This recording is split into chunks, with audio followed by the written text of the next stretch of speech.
All right, guys, welcome to week 7 of Nerd Talk Saturdays. Again, I'm James, Zero Day James. I got Nikki over here. She's in town with Cyber Vixen, and I'm just going to go through this. What do we got? Pat, Kenny, Adlene, Dion, and we got a guest with us today, and that is Jacob with Vodka Nut. Jacob, you want to introduce yourself and tell us a little bit about how you got into IT?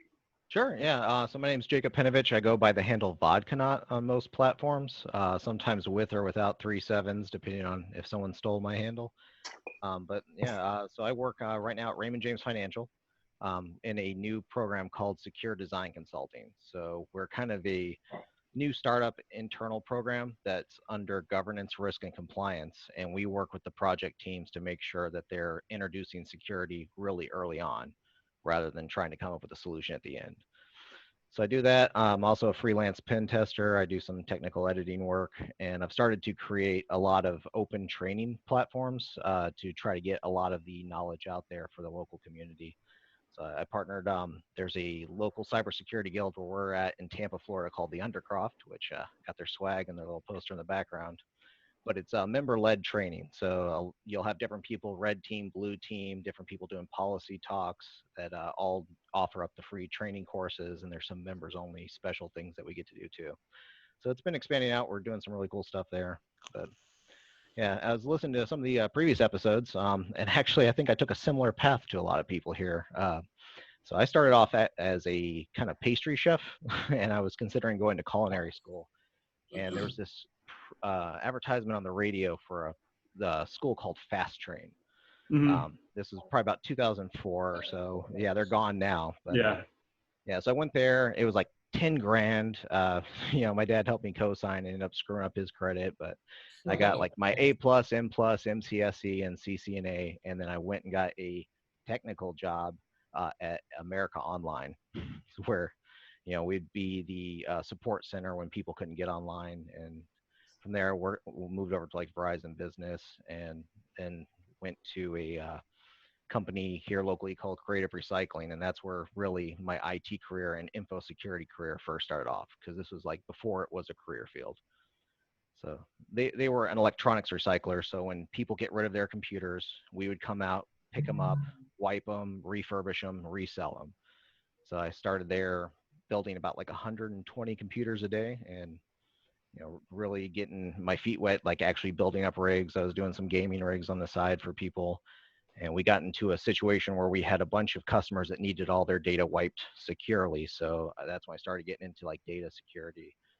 Built a whole wiping rig just using like free open source tools, because we really didn't have a budget, and worked my way up to management there. The cool thing there was like literally thousands of computers were coming in every day. So if you needed new hardware, you just went out to the warehouse, took it right off the shelf. Like, oh, we need a server, we need a DVR, just go take it out, sign it off, and then buy the licensing and set it up. So I got to build an entire network from the ground up, build a customer service engine, build a call center, like literally running the phone lines and punching down a 66 block. So it was like 5 years of experience gave me probably about 10 to 12 years of real world knowledge.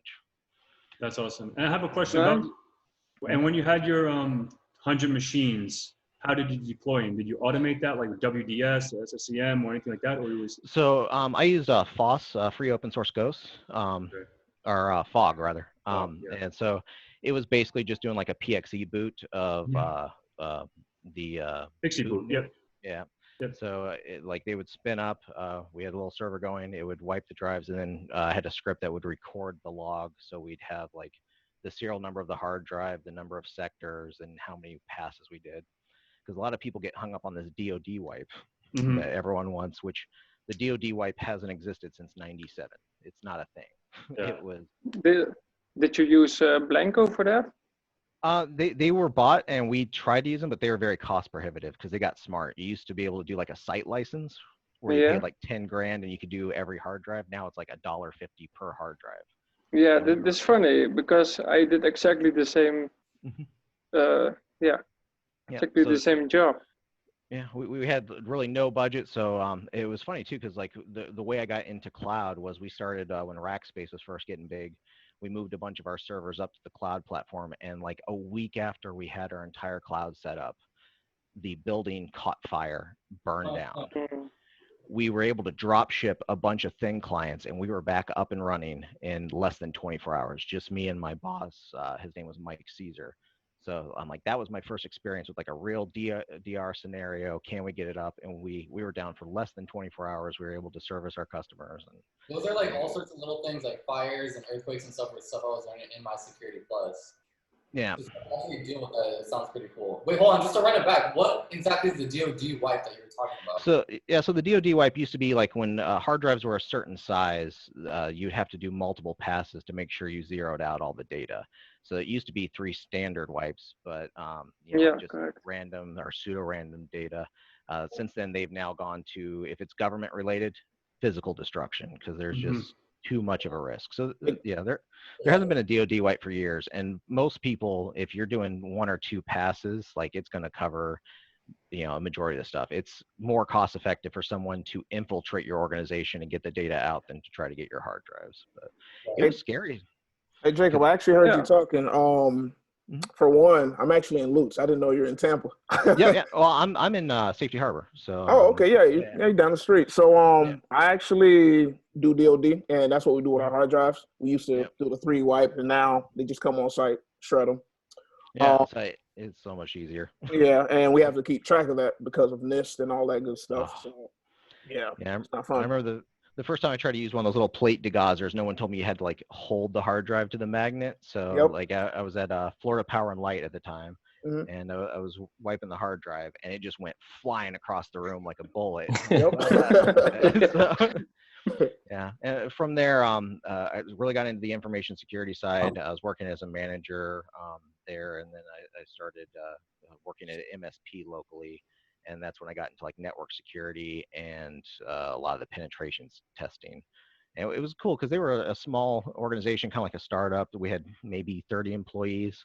So you got to wear a lot of hats, and, you know, real trial by fire. You'd go from like one phone call where it's a mom or pop shop, you know, 3 computers, to next phone call, you're troubleshooting a bank that has locations in multiple states. You got to deal a lot with, you know, different networking. So that's also when, since we didn't have a training budget, I got really into open source training, a lot of the free training, and I'm trying to cultivate that and give that back because we need more people. But a lot of the training is so cost prohibitive, it's ridiculous. Like, you know, a SANS course when I first started off was about $3,000. I thought that was bad. When I went last year, it was $7,000 for the class and the cert. But it is worth every penny. I have never gone to a SANS meeting and not been immediately able to come and bring what I learned, put it right into practice, and, you know, save time or money. So it's definitely worth it, but it's very cost prohibitive. So I'm trying to bring a lot of that down. In February at the Undercrop, I actually did a intro to wireless hacking course, which was, you know, like a lot of people, they've been on YouTube, they know how to use the automated tools. This was more in depth, like how do you manually capture the handshakes? You know, how do you do man in the middle attacks? How do you crack the password? And I'm working on a couple different stages from that, which I was trying to do this month, but, you know, 10,000 new corona cases, I don't think we're leaving. So No. I'm trying to pivot that and make that, you know, a remote training. So the other challenge was making labs where a lot of the wireless capture equipment's expensive. Like some of those air cards you guys gave away, you know, they might be 40 to 60 bucks. So I made a lot of prepackaged labs where even if you didn't have an air card, like here's all the, you know, traffic that's been captured and sanitized, you can still go through the cracking process. You can still get something out of it. So Yeah, you have the WinCap file. Yep. Yeah. And so we've been doing that. And we had another gentleman there, Nestor. He did a great talk on the Ponagachis, which are these little Raspberry Pi devices that just off and capture handshakes. They're amazing. So they're doing a lot of cool training down there. And I'm trying to keep a lot of the stuff I do open to the community. I target, you know, high schools, colleges, trying to get that information out there. So you're not going out having to spend a couple grand. So That's true. that's where I'm at now. And actually, speaking of, I just got the EJPT certification package for my birthday. I'm going to be doing that later this afternoon, so I'll let you guys know how that goes. Nice. Nice. Yeah, that's pretty neat. Thinking about all of us were going to end up studying for that one and see how we all do help each other out through it. So what's been your experience so far of studying for it? So it's more auditing right now because a couple people asked for it, and it was actually they have a promo going on right now where it's dramatically reduced price-wise. I think the normal price for the Elite package is like $1,400. So to the end of the year, they're selling it for $499. And they have another coupon going on right now. It's RED, RED-025, which gives you another 25% off any Red Team course. So I got the Elite package. It was like $370, but that includes all the training. You can download the materials, you can download the video, and then you get 3 retake attempts on your. That's not bad. Wow, that's good. And I think you said a voucher that doesn't expire as well, right? Yep, yeah, and the voucher doesn't expire. So if you buy it now and you get sucked into something and it takes you a year to get to it, you can still do it. So I definitely recommend that over something like the CEH. The CEH, I found the training to be very useful. The test was like dealing with someone who was bipolar wrote it. It was ridiculous. Like one of the questions was, if you're doing an Nmap scan and you wanted the fastest scan, is it T-4 or T-1? And then the next question is, what is the syntax to perform a heartbleed on an Apache server? I'm like, what the hell? So yeah. I actually forgot I signed up for that, and I had gone out with a friend for his birthday, and I came in with a massive hangover and still passed that test, like 20 points more than I needed. So yeah, pass. Nice. so I definitely think the EJPT is, if you're getting used to or want to go into penetration testing, it gives you labs specifically tailored to the different things. So if you're doing like one lab just specifically on password spraying, it's a dedicated environment for you, and then you can run in and actually get your hands on those tools. So that's one of the things. And it sounds like it's pretty useful for someone that doesn't have a powerful machine either, because you have their cloud environment. So, right, like you have their own virtual environment that you can just boot up Kali and just go to town instead of following this and setting up your own virtual lab with Metasploitable and Kali, etc. And that's really one of the best things you can do is like you have to get hands on, especially in this field, because a lot of this is very what's the word, perishable. It's a perishable skill set. If you're not doing it all the time, you lose it. I had my CCNA, but the other day I was in a switch trying to remember how the hell do I do spanning tree, and I had take good notes. Like that's me. Yeah. So like that's the best thing, because your brain is designed to biologically find patterns and make decisions. You're not meant for memory. Memory is fallible. So if you take really good notes, it helps out. I have like 4 or 5 cherry trees depending on if it's wireless attacks versus web versus just general stuff. So that way you can refer back to it. I took a lot of notes in that when I did my OSCP. Yeah, I tried what was it, KeepNote, or not KeepNote, but the with the other notepad with the black logo. Yeah, Evernote. This used to be in Kali by default. My friends are screaming at me as they watch this replay, but yeah. But I have some people that swear by Juniper Notes. Some people like Dratus. Anything that works for you. Markdown. Writing a notepad. Yeah. We have one guy at the guild. He uses Markdown and Notepad, and then you take the Markdown language. He runs it through a script, and it automatically puts his write-up on a website. So that's how he does like all his hack the box write-ups, things like that. And that way it's a lot easier to translate, especially if you're doing like a report for people. That's cool. Yeah, definitely recommend that. And from a aspect of being both an interviewee and someone who's hired people, those type of hands-on things are going to set you apart. If I'm looking at 2 people that are exactly the same, but this guy on the weekend builds a lab or works for a charity organization, which is a great way to build your skill set. Go volunteer your time, help set up a network. You're not getting paid for it, but you're getting that experience. That's going to set you apart. That shows me that you have that ability to learn something. And nowadays, it's not that hard. Even like something like over here, I have a couple Raspberry Pis. There's, what was it, CyberArm's book. He mentions the 4-reason kernel with the sticky keys, or sticky Linux, Kali sticky Linux. Sticky fingers. Yeah, there we go. But that guy has a damn vulnerable Pi. So I have, 2 different ones that you just plug into a network. They're filled with web apps, and you can plug them in and start, hitting away at it, and this costs maybe $60. So it doesn't have to be anything crazy. Nice. I haven't tried it yet. Yeah, my first lab was a dual core laptop that I just installed VirtualBox on, and I would download. I would download Vuln Hub ISOs and just do one at a time. And that's the best way to do it. You know, you don't have to go out and buy a server right away.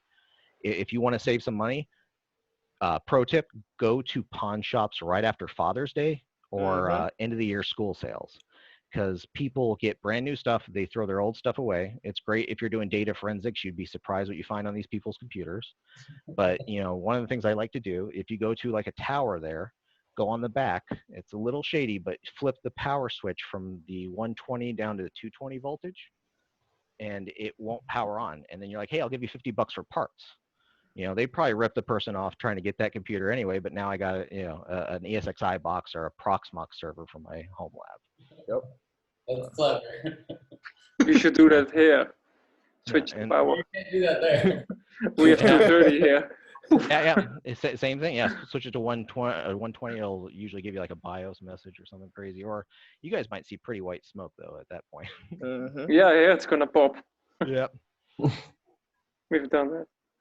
Yeah, but that's pretty much what I'm doing now. Just like I said, trying to get back in the community, try to get those resources out there, compiling different lists of you know, free training, things people can do. There's a lot of things out there like Udemy. A lot of the Pluralsight stuff I think is free right now during the COVID. And there's even OpenSecurityTraining.net has a lot of packages that people have put out there. So it has like Security Plus, CISSP stuff, mobile forensics. And it's designed for teachers where they can just download the entire zip file. It has lesson plans, slide decks, and exercises all in there. So I'm trying to get some more things up there. That's pretty neat. Nice. So, No. yeah, it's funny too because I was listening to some previous talks and it sounded almost like the school I went to. Some of the other people here may have gone to too. Because if you look up Fast Train now, it's, you know, Fast Train Florida, massive scam. Guy spent like $2 million on a yacht. And, yeah. Yeah, I went to LaSalle. I don't know if you're familiar with that. No. They're called Florida Technical something Okay. now. It's on West Shore. I went there for my CCNA boot camp, and I learned more outside of the class than inside of the class. So I was like, this was a waste of $2,000. So Yeah, sometimes it's going to be what you take from it, because there's been a lot of training that's been cheaper, and I like to go through like the EJPT that I'm doing now. I've been a pen tester for almost a decade, but going through these classes, these courses with fundamentals, I'll either learn a tool I didn't use before that may be useful, or hey, there's like a little piece of information that for some reason or another I didn't get the first time. I may have been distracted by my phone or it just didn't sink in, and that kind of refresher knowledge helps build, you know, back up. Yep. Yeah, totally. And it's funny you say that because I had the same issue, like, because that's how I met Kenny, and there's another group that we have. I've been slacking on that with Mai and everyone. I've been ignoring. I'm sorry, guys. I love you guys, but like with the whole they were doing like a CCIE type, doing CCIE enterprise, and then there's one kid that's like, what? How old? He's 17. Michael. Yeah, he's 17. 17, and he's like talking fucking running circles around me. I'm like, I don't know what the hell you're talking about, kid, but keep going with your DMP, DGP, fucking autonomous system, doing this and that and that. And and I did those training. I was, like you said, like a couple minutes ago, like I was like quote unquote balls deep into networking, the routing, switching, you know, all that stuff, like really hardcore. And you know, I did my CCIE in 2015. So when actually I just packed my little plaque. I found it, but because I don't really care about that thing. I didn't do it for money or job. I did it for like how we did it, like with friends, and we just did it because we had $1,600 just sitting in our drawer. I don't fucking know, but you know, so we did it. It was like 4 of us, and 2 of us passed, and 2 of us failed. And if I would have failed, I would have said I would have never tried again because it was not something I wanted to do anyway. But yeah, now you give me like that, like I can set up spanning tree. That's, man, if I couldn't do that, holy shit, I'll be I would burn that thing. Same. You know, some things if you don't use it all the time, like even when I did like a few Windows Server 29, like Windows, VMware, I'm very, very proficient. That's like my bread and butter per se. And same thing with the cloud, AWS, and because I worked for a cloud company for nearly 2.5 years.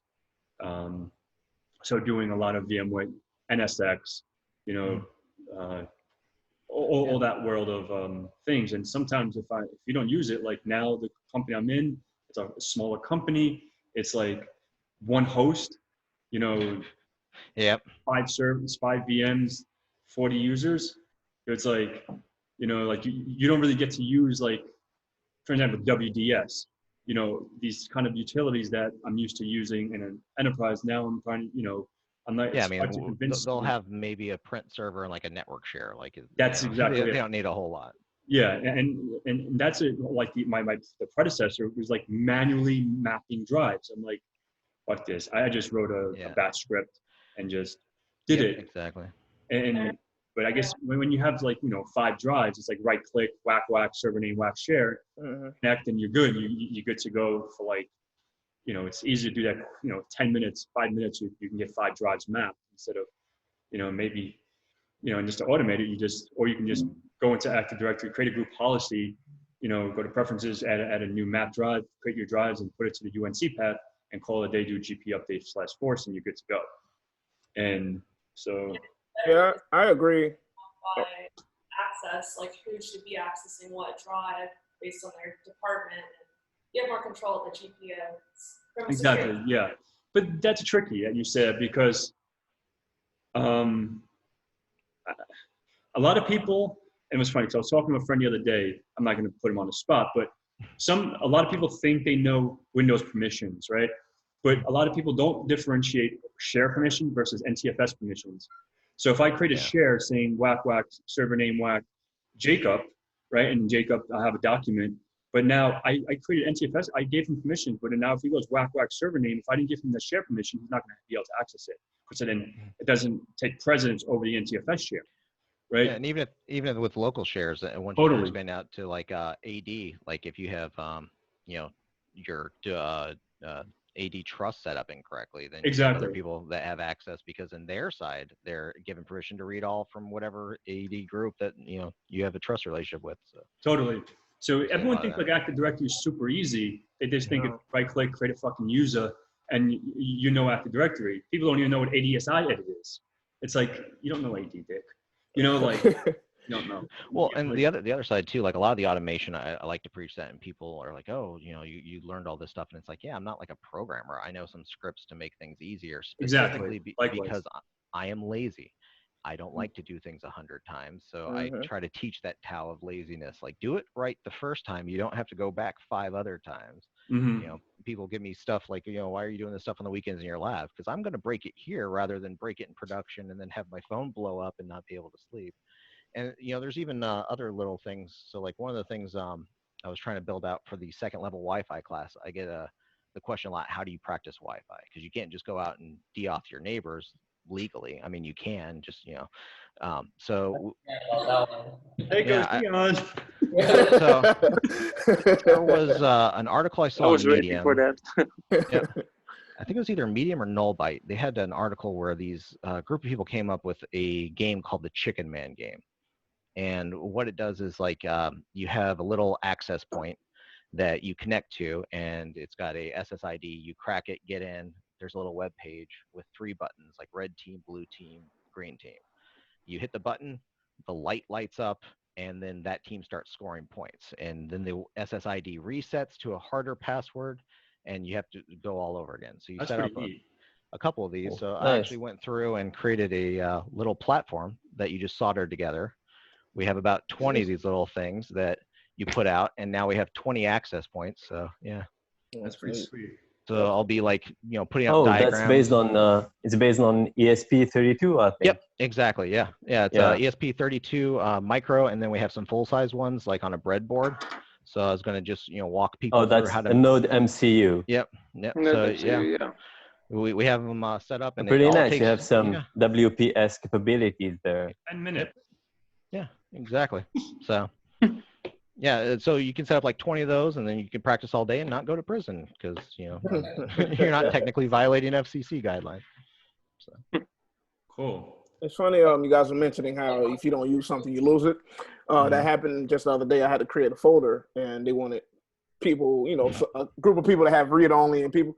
So I got there, created a folder, and next thing you know, they was like, oh, I can't see the folder. So I'm like, it's been a minute since I did that. I was like, what did I do? Forgot to add the users and the security group into that folder.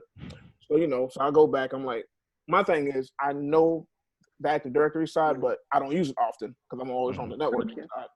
So I always go back to my lab because I have a Hyper-V set up at home and I practice on there just to learn it. So like you said, break it on your home and not production. So Exactly. definitely agree with that. Yeah. And, make a website, like a little Wix site, show off your progress, show off your projects, put that in your resume. That's going to help set you apart. We have a guy, Ivan, who did that. He works with our Cyber Threat Center. He does a lot of stuff with the like local CTFs and USF and FSU here locally have the little hacker chapters and things like that. So Do you have a website where you post all of your just the things that you've been working on? Say again? Do you have a website where you post all the things that you've been working on? I do not, because I just recently got it approved. So the company I work at, you have to have outside business activity approved, so it's not a conflict. So I have a website that we're spinning up now, mostly just like a landing page for contacting, but I'm going to start blogging and throwing up a lot of those different things out there and trying to get some of those free training materials on like my GitHub and different things so people can access those. Yeah, definitely. I'm sure that all the viewers that are watching this are going to want to try some of those little things that you showed on the screen right now too. Yeah, definitely. The hard part's trying to get all the stuff together while working basically 2 full-time jobs. So. Oh, no, I get it. Yeah, there'll be a little delay.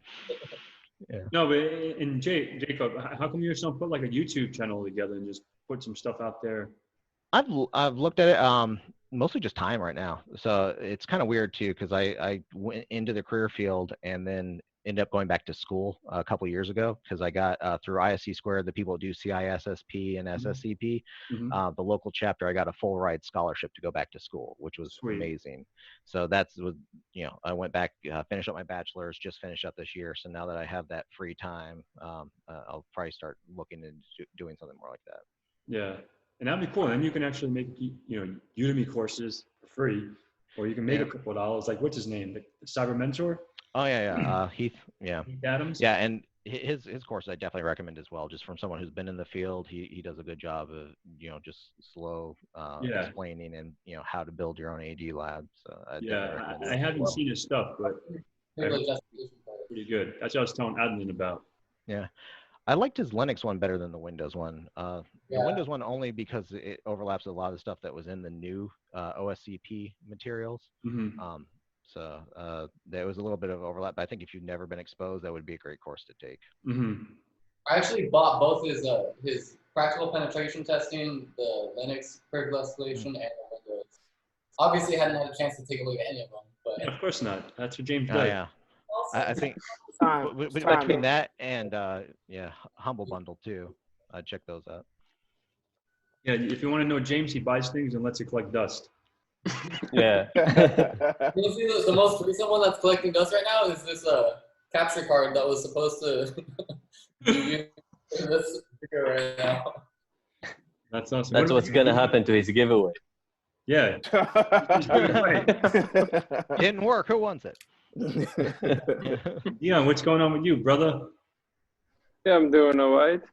You doing I'm all right? fucking around with the Raspberry Pi Zero and with the 3. Install Kali Linux again. Configure the screen. Now I get a tiny 1.4 inch screen and I want to make a Ponagotchi from it. Nice. Oh, nice. Yeah, it's not supported yet, so I have to figure out how to do it. Can help. Yeah, I remember when I tried to do that over my 3.2 screen, I think I just discovered that it's not sharing, it's not streaming the video, but it's stamping screenshots, and those screenshots are loaded into a web app. So you're probably gonna have some bash scripting to have your screen working on that. Yeah, we'll see it. So, yeah, that's what I'm doing. Install Kali NetHunter again and Flash. That's pretty nice too. Yeah, I've been pretty busy this week. Just reinstall everything and update it, upgrade it. I'm not sure, but I think that you can have some cracking capabilities over your Ponagotchi and Kali NetHunter with RACU TXT brute forcing, cracking the handshakes with the phone. Yeah, you can have your Pwnagotchi sharing the handshakes to your Oh. phone. Yeah, via Bluetooth that's tethering nice. and having some cracking capabilities over your phone. Okay. Oh, that's fun. Yeah. Slow, but fun. It's possible. Yeah. You could probably do something like have it use the phone to like drop it in a Dropbox and then have like a server, basically sync up that Dropbox and start running through anything in this folder. So Oh, yeah. by the time you get home, there's your hashes in your pot file. Right, that's Yeah, not a bad idea. that's what I was talking about on the latest Saturday Nerd Talk about the VPS. You can have a Docker, you can have a Kali Linux Docker, and pull up the handshakes and crack them there. Nice. Okay, well, nice. So you guys have a time limit that's on what I've been that's what I've been doing this week. So. No. Great. And what about you, Adlene or Kenny? Oh, quiet, especially I haven't been over anything technical this week as I'm starting a new blog. As Vadkanat was talking about, it's time to share what we're doing and everything. So I'm working on some WordPress plugins and everything to have all my design looking good, and I'm going over particular design because I want it to look like a log file. Okay. Where you're browsing my blog, you're gonna check a project that is called, I don't know, like project.log, and you're gonna have all the logs I've been through when I was building that, all my thoughts, everything that was a bug, how I fixed it, and what I've tried but didn't work or worked, and everything that. And I'm pretty sure that people are needing that more than casual tutorials that like. Yeah, I think so. Casual tutorials, you can find them everywhere. Send that command again, put this in that command, and that's it. You have a handshake. But yeah, exactly. That nobody's gonna learn like that. True. What's the name of your blog, just for the viewers to check it out? I'm gonna include it in the description below, but still. Oh yeah, it's not ready yet. I mean, it's totally empty, but it's crashlogs.com. I called it crashlogs because it's literally my crash logs of my, my journey over IT. Okay. Awesome, man. Sounds great. It's about another minute. So. In a minute, guys. That's James's time. James, he always does the last minute. Ends the video. No, but Jacob, I want to thank you for coming on with us, man, and just for, I mean, just barely meeting you now, but just listening to all the things that you do to help support the community and all that stuff. It's cool, and that's what attracted me to want to do this stuff so much, is like people like you really willing to share their knowledge and experience with all these people. So that's why I'm so close with everyone on the screen right now, is because they have that same mentality, really wanting to share that knowledge. So yeah, definitely. I mean, a lot of that. Yeah, we all love VMs and hot sauce. Yeah. No, definitely. Anytime, and I know you had asked some question about certs. I'd be happy to do like just a full talk on experiences with various certs and what you need to prep for them, things like that. Yeah, likewise. Maybe next week. We should do something like that. Yeah. We all have a few, but let's wrap it up. And then thanks again, Jacob. And we'll put you in our little group so we can keep in touch, and then we'll go from there. Sounds good. Appreciate it. Thank you, guys. Thanks, guys. All right. Take care, guys. Cheers. Man. Bye. Later.